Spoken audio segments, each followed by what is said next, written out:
Então, pessoal, como eu já conversei um pouquinho com vocês, a gente vai começar agora a parte de inquérito, né? O primeiro ponto que a gente tem que ver sobre inquérito seria o conceito de inquérito, certo? Dentro do conceito de inquérito, a gente vai estar observando que já existem as características do inquérito, certo? Então, para Renato Brasileiro, o inquérito, ele é um procedimento administrativo. Depois eu vou ler, depois a gente vai destrinchando cada pontinho desse, certo?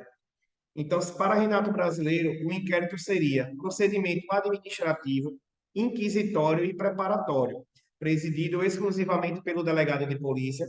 O inquérito policial consiste em um conjunto de diligências realizadas pela polícia investigativa, objetivando a identificação das fontes de prova e a colheita de elementos de informação quanto à autoria e materialidade da infração penal, a fim de possibilitar que o titular da ação penal possa ingressar em juízo.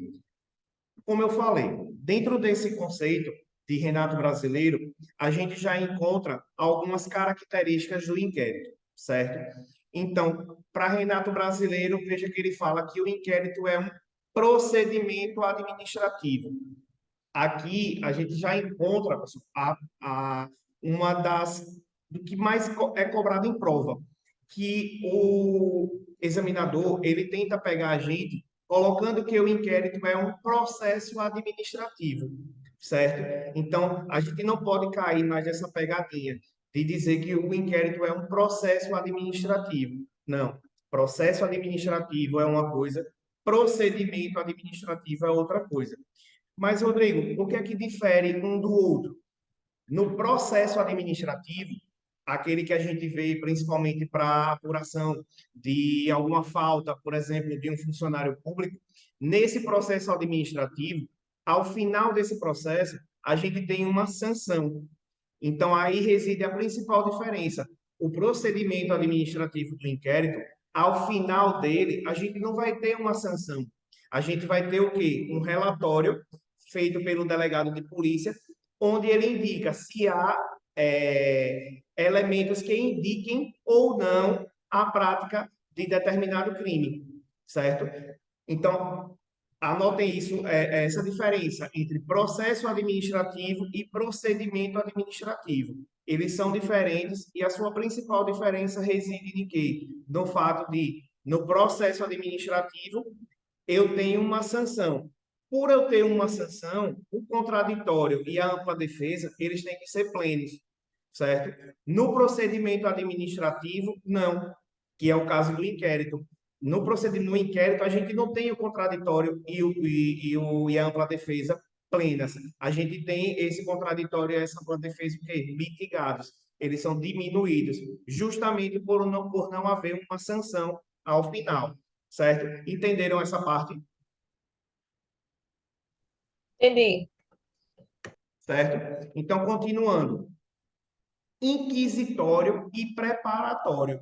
Como eu já adiantei, inquisitório por quê? Porque a gente não tem o contraditório e a ampla defesa plenos. Esse contraditório e ampla defesa são mitigados. Então, isso não significa que a gente não vá ter um mínimo de contraditório e ampla defesa, certo? Um mínimo. Por que eu digo um mínimo? Porque existe a súmula vinculante 7 do STF, em que ela obriga o delegado de polícia ou as autoridades policiais a darem, como é que eu posso dizer, darem acesso, desculpa, darem acesso ao inquérito policial. Mas esse acesso é amplo, Rodrigo? Não, não é amplo. Por isso que é inquisitório, certo? A gente vai tratar mais um pouquinho à frente dessa parte da súmula vinculante 7 do STF, É a certo? 7, né? Isso. Boa tarde, doutor Jason. É STF, né, Rodrigo? Isso, do STF. Certo.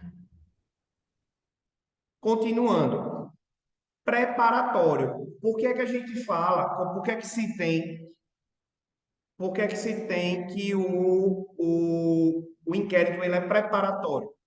Justamente porque ele vai servir de base para que o titular da ação penal Ou seja, o Ministério Público, no caso das ações penais públicas incondicionadas e condicionadas, e no caso da ação penal privada, o querelante, ele vai se utilizar desses elementos de prova colhidos dentro da fase do inquérito para ingressar com a ação penal, certo? Então, por isso que ele é preparatório. Ele vai servir de base para que os donos da ação penal eles ingressem com a competente ação penal, ou, no caso do Ministério Público, a ação penal pública condicionada ou incondicionada, e, no caso do particular, ingressem com a queixa-crime, certo?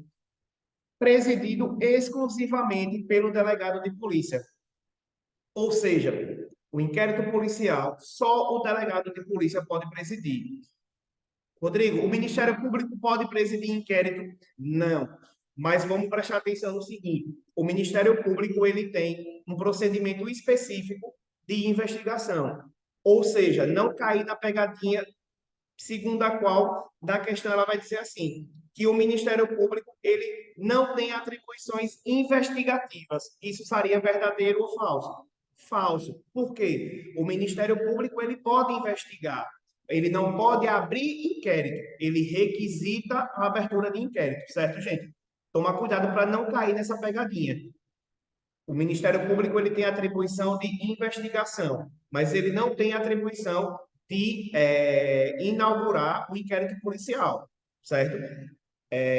Na prova agora do início do mês, lá de delegado de Alagoas, caiu uma questão mais ou menos nesse sentido.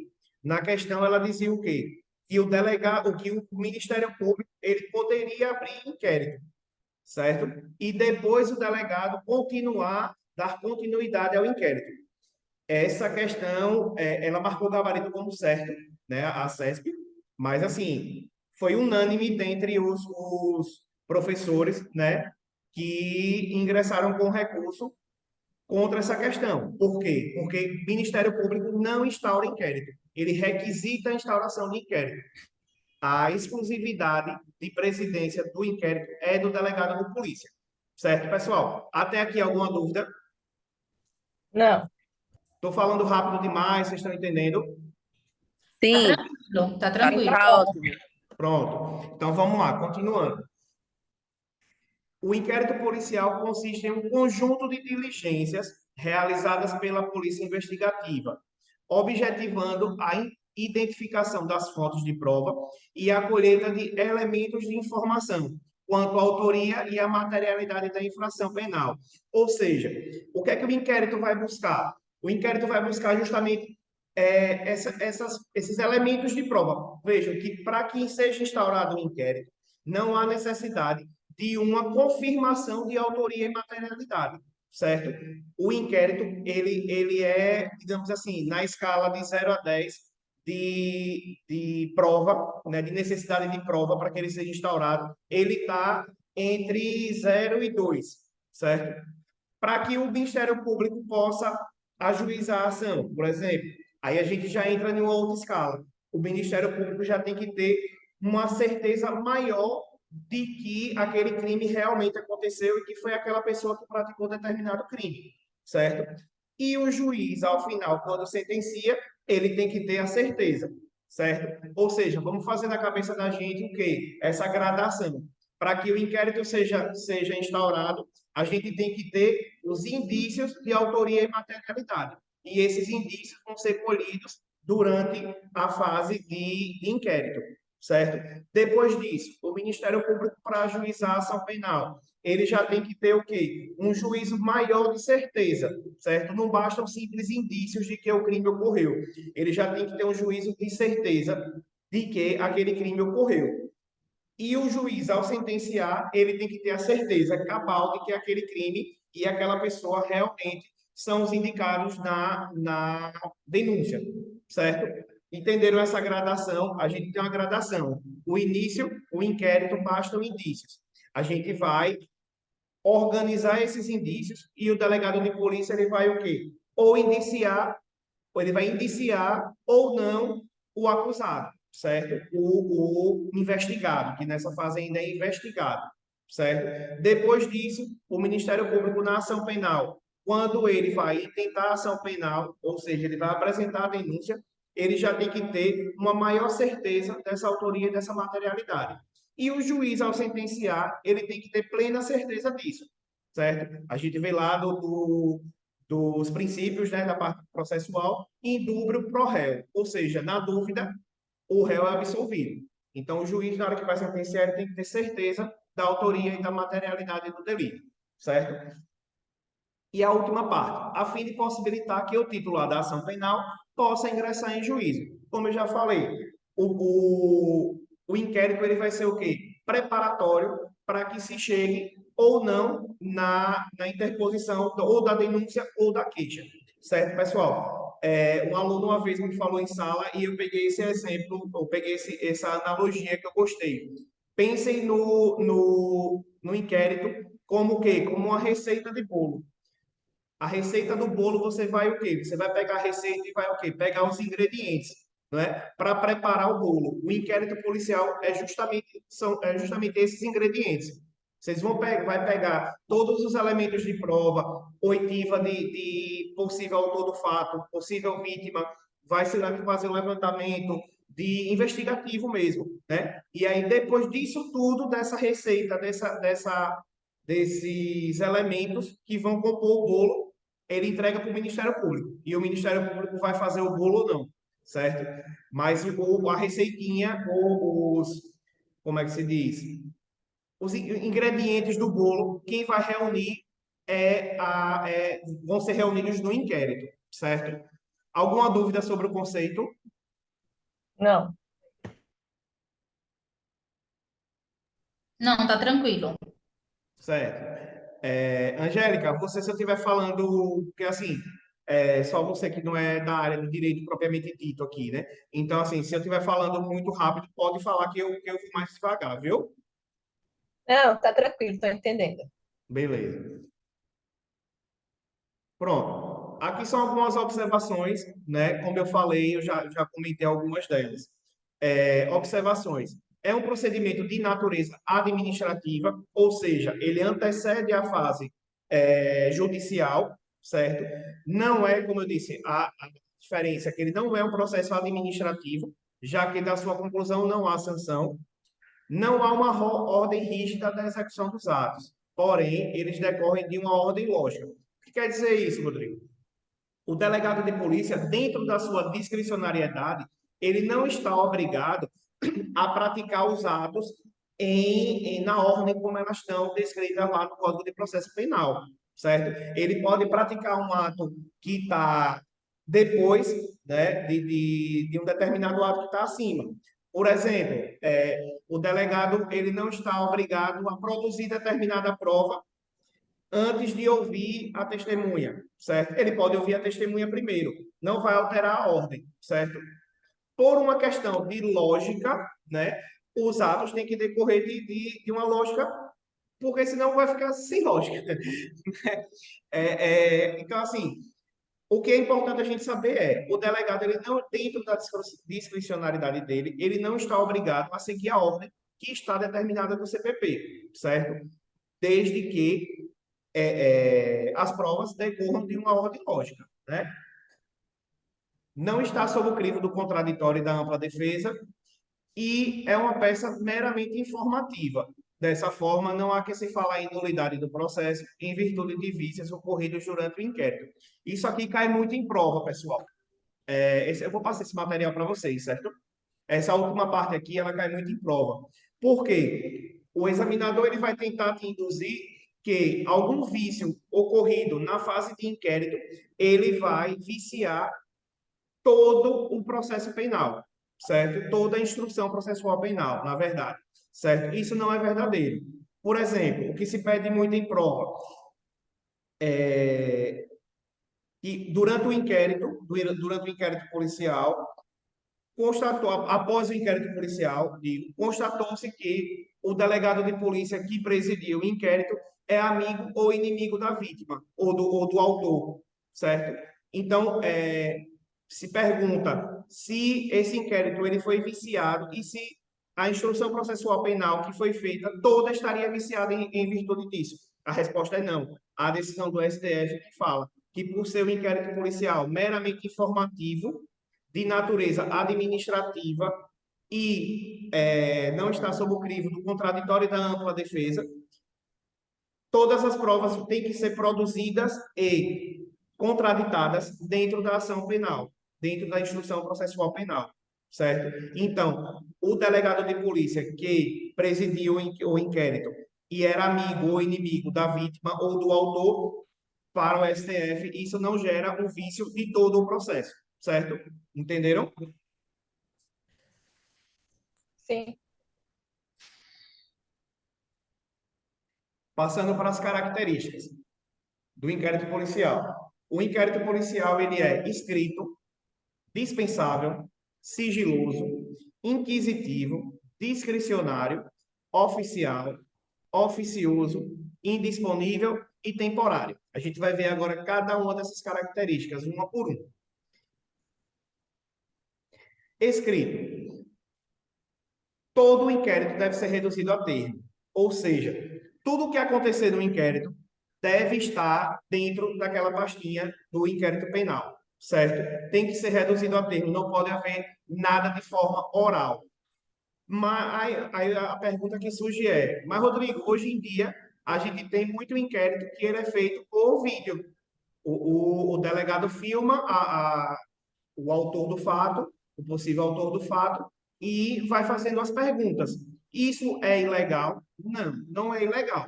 Por quê? Após a gravação, vai ser reduzido a termo que o depoimento do suposto autor do fato, ele foi feito de forma de audiovisual, certo? Então, tomar cuidado com essa pegadinha. O inquérito é escrito, sim, e deve ser reduzido a termo todas as informações, mas nada impede que haja a gravação por meio de audiovisual, certo? Dispensável.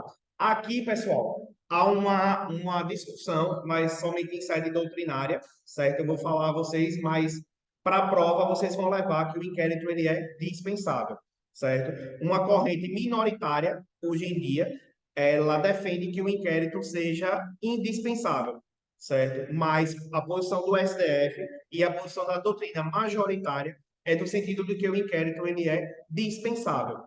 Por que ele é dispensável? Porque, como a gente viu, ele serve somente de base para a interposição da ação penal. Mas, caso o Ministério Público ele já tenha indícios ou provas suficientes na convicção dele para propor a ação, não há necessidade do inquérito ser realizado, certo? Então, ele é uma mera peça informativa, mas não é obrigatória. Por isso, ele é dispensável. A dicção do artigo 39, ele diz o quê? Que o direito de representação poderá ser exercido pessoalmente ou por procurador com poderes especiais, mediante declaração escrita ou oral, feita ao juiz, ao órgão do Ministério Público ou autoridade policial. E no parágrafo 5º, o órgão do Ministério Público dispensará o inquérito, se com a representação forem colhidos elementos que o habilitem a promover a ação penal. E, neste caso, oferecerá a denúncia no prazo de 15 dias. Ou seja, o que é que está dizendo esse artigo? Que caso o Ministério Público já tenha, com a representação, colhido elementos que, na convicção dele, indiquem a autoria e a materialidade do delito, ele já pode interpor a ação penal. Ele não há necessidade de remeter essa representação para o delegado de polícia para que ele abra inquérito. Então, um dos artigos que fundamentam a dispensabilidade do inquérito policial é o artigo 39, parágrafo 5º. Outro artigo é o artigo 12, que diz o quê? O inquérito policial acompanhará a denúncia ou a queixa, sempre que servir de base a uma ou a outra. Ou seja, o que é que quer dizer o artigo? Se o inquérito servir de base, ele vai acompanhar a denúncia ou a queixa. Mas se ele não servir de base, não há necessidade, entendeu? Então, isso comprova pelos defensores dessa corrente, inclusive do STF, que o inquérito é dispensável, certo? Sigiloso.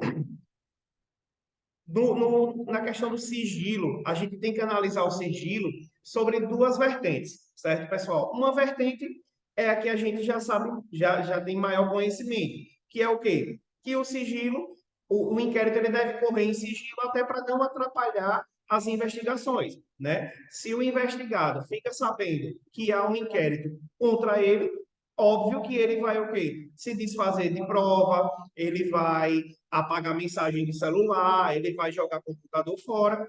Então, o sigilo das investigações tem que ter, porque o investigado não pode tomar conhecimento do que ele está sendo investigado, de que ele está sendo investigado, certo? Mas há uma outra vertente do sigilo, que é a vertente que protege a pessoa do investigado. Por quê? Hoje em dia, a gente sabe que as redes sociais, né, estão aí, e qualquer coisinha que aconteça já se joga logo na rede social. Então, caso alguém fique sabendo que determinada pessoa está sendo investigada, caso essa informação vaze, e essa informação seja colocada, por exemplo, no Instagram da vida, a gente sabe que o estigma que essa pessoa que está sendo investigada vai sofrer, ele é sem tamanho, né? Então, essa pessoa vai ficar vista a vida toda como condenada, né? Nem como investigada, é como condenada.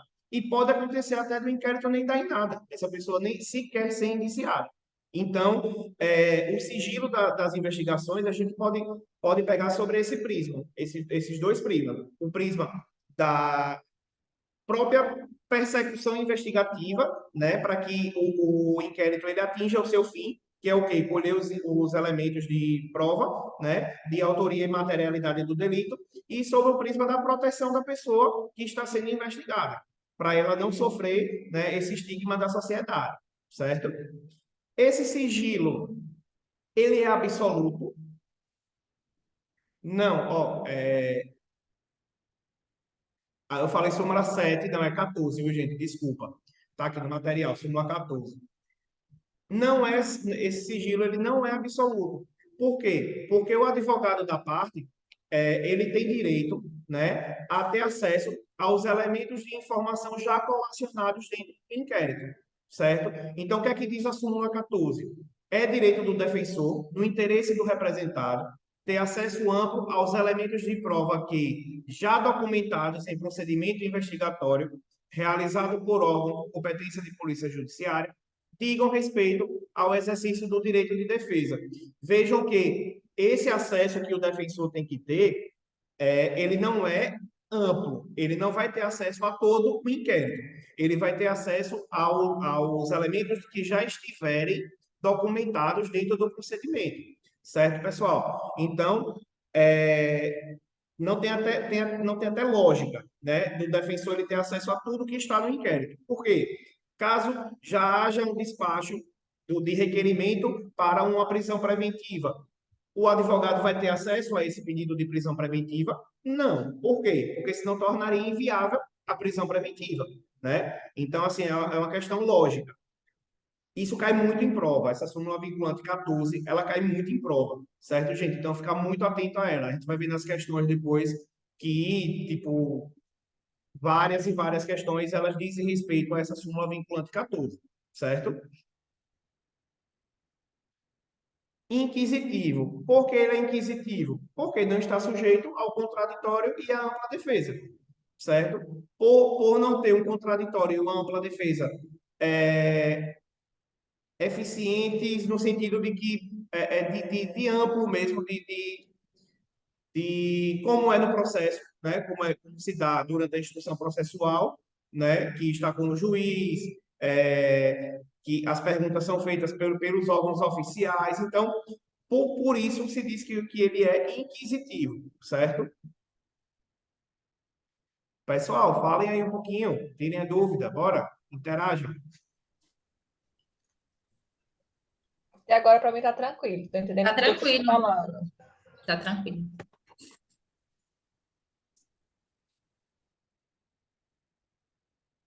Daqui a pouco vai cair, eu vou ter que trocar o link, viu?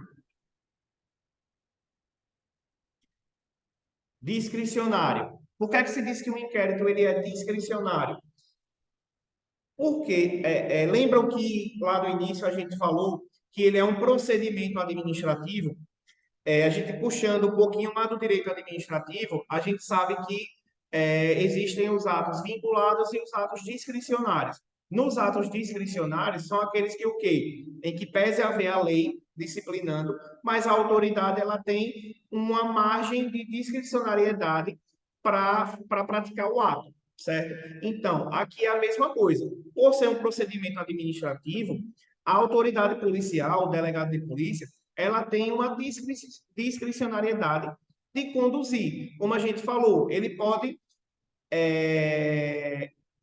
por exemplo, a parte autora, a parte que está sendo investigada, solicitou a produção de determinada prova, desde que de forma fundamentada, ele pode ou não fazer a produção daquela prova, entenderam? Então, assim, há uma discricionariedade da autoridade policial. Ela não está obrigada a praticar atos, desde que de forma fundamentada, solicitada pelas partes, certo? Então, a discricionariedade é em relação a isso. Oficial tem seu trâmite em órgão de Estado. O delegado de polícia, né, ele é um funcionário público, né, e o inquérito ele vai correr aonde? Dentro de uma da delegacia que é parte do Estado, né? Então, por isso que se diz que ele é oficial. Oficioso, aí aqui é que está, é uma coisa simples, né? É conduzido por órgão oficial, então ele é oficial. E oficioso, por que ele é oficioso? Porque ele tem seu regular andamento funcionado pela autoridade policial. Ele não necessita que as partes se manifestem pedindo prosseguimento. Aí aqui é onde ele faz esse joguinho, o examinador, ele faz esse joguinho de palavras e às vezes a gente acaba se atrapalhando na hora da prova. Ele troca os conceitos de oficial e oficioso, certo? Então, tomar muito cuidado em relação a isso. Oficioso, por quê? Porque ele vai ter o seu regular andamento impulsionado pela autoridade policial. Não há necessidade, por exemplo, de que a vítima foi lá e prestou uma queixa. E toda hora a vítima está tendo que ir lá para impulsionar o procedimento. Não. O próprio delegado, a autoridade policial, é que vai dar esse regular andamento ao processo. Certo? Indisponível. O que é dizer que o inquérito ele é indisponível, pessoal? Uma vez que ele é iniciado, o delegado não pode arquivar. Então, isso aqui é outra coisa que geralmente roda e vira a gente vê em prova, que é dizendo o quê? Que o delegado de polícia, ao verificar, abriu o inquérito e ao verificar que não havia autoria ou materialidade do delito, ele arquivou o inquérito. Não, pessoal. Delegado, uma vez iniciado o inquérito, vejam que o marco é esse, certo? Uma vez iniciado o inquérito, ele não pode arquivar o procedimento. Ele tem que enviar o procedimento para quem é de direito, ou seja, para quem vai intentar ação penal. No caso da ação penal pública condicionada, Ministério Público, ou condicionada, Ministério Público. No caso de ação penal privada, para o querelante, certo? Então, e eles que vão dizer se intentam ação penal ou não, certo? Então, iniciou o inquérito policial, não pode arquivar de forma alguma. Não há nenhuma hipótese de arquivamento pelo delegado de polícia, uma vez iniciado o inquérito, certo? Então, fica bem claro isso na cabeça de vocês, por favor. Temporário. Por que temporário? O inquérito ele não pode durar ad eterno, né, gente? Então, o inquérito ele tem um tempo razoável para que ele termine, certo? Quando o réu está preso, qual seria esse tempo? 10 dias prorrogáveis uma única vez por mais 15 dias, pelo juiz da garantia, desde que tenha representação da autoridade policial e ouvido o MP. Então, esses prazozinhos aqui, não tem muito o que conversar, não. É decorar mesmo, certo? Réu preso, 10 dias prorrogáveis uma única vez por mais 15 dias, certo? Réu solto, 30 dias prorrogáveis por quantas vezes forem necessárias, dentro de uma razoabilidade, né? Como eu falei, não pode ser ad eterno, certo? O artigo 10, parágrafo 1º da Lei 1521, parágrafo 1º. Os atos policiais deverão terminar no prazo de 10 dias. O artigo 51 da Lei de Drogas também muda, né? Diz que o inquérito policial será concluído no prazo de 30 dias, se estiver preso, e 90 quando estiver solto. E o parágrafo único, os prazos aqui se referem a este artigo, podem ser duplicados pelo juiz ou ouvido o Ministério Público, mediante pedido justificado da autoridade de polícia judiciária. Essa parte de prazo, eu tenho uma tabelinha muito boa, eu vou enviar para vocês, certo? Que está bem divididinha. Qual é o prazo quando determinado crime, qual é o prazo para a instauração ou para o término do inquérito, certo? Vamos falar um pouquinho agora sobre a denúncia anônima. Para vocês, a denúncia anônima, ela pode servir de base para ser iniciado o inquérito? Quero ver vocês agora. Acredito que não, né?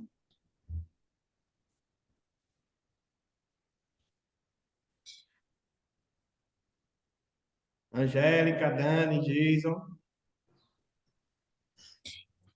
Eu acho que sim, né? Sendo verificada.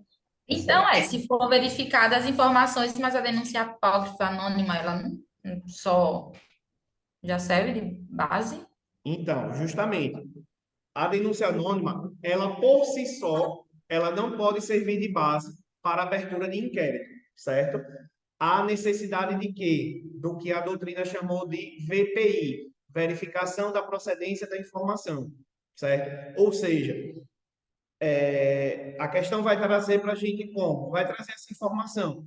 Se a denúncia anônima, ela serviu de base por si só para a instauração do inquérito, ou se houve essa verificação de procedência da informação, certo? Ou seja, a denúncia, o que é que a gente conclui? Que a denúncia anônima, ela não pode fundamentar a abertura do inquérito por si só. Há necessidade da instauração de um procedimento chamado de verificação de procedência da informação, certo? O que a gente vai guardar para a prova, então, é isso. Tudo bem? Aí agora a gente entra na instauração do inquérito propriamente dito, certo? Pessoal, vou fechar esse link e vou abrir outro, porque falta 2 minutinhos, viu? Ver.